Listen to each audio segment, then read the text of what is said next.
It's estimated that 25.8 million Americans have diabetes. Of course, when one receives the diagnosis of diabetes, it's important to start treatment as soon as possible in order to get the blood sugars under control. We can do that in a number of ways.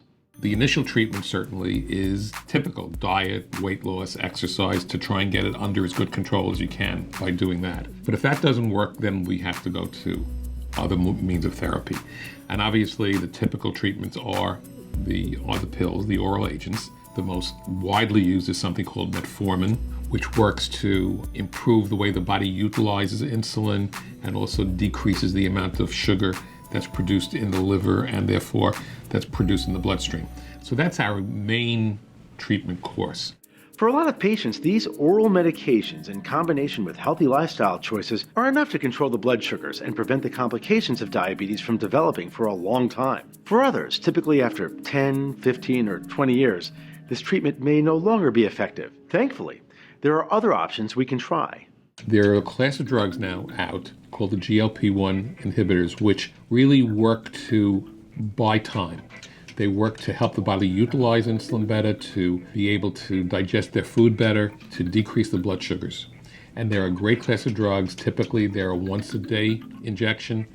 And actually now, they just came out with a new one, which is a once-a-week injection. So if we can get somebody on a once-a-day or a once-a-week injection, I think that's a superior choice if their sugars aren't doing well, to trying to put them on 3 or 4 different pills and wind up with all the complications and problems that we develop with that.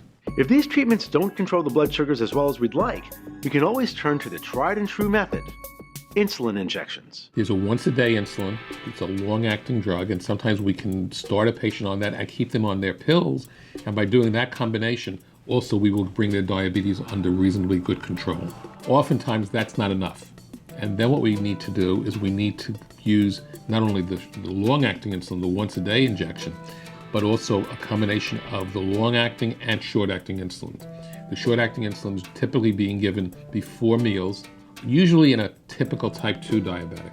We can get away with a twice-a-day injection, maybe once before breakfast and once before dinner, along with the long-acting. And when we do that, we can pretty much stop the pills. Diabetes can be a scary diagnosis. It's a chronic condition and you're reminded of it every time you sit down at the table. But as long as you adhere to your specific treatment plan, there's no reason to be afraid. Well, I have patients who have had diabetes for 20 years, 30 years, who really, because they've kept their blood sugars under control, whether it be from pills, from really watching their diet as well as they could be, from exercising, from keeping their weight down, but also being on pills, on insulin, we have no complications. We don't see the eye problems. We don't see the circulation problems. We don't see the neurologic problems develop. And that's really the name of the game.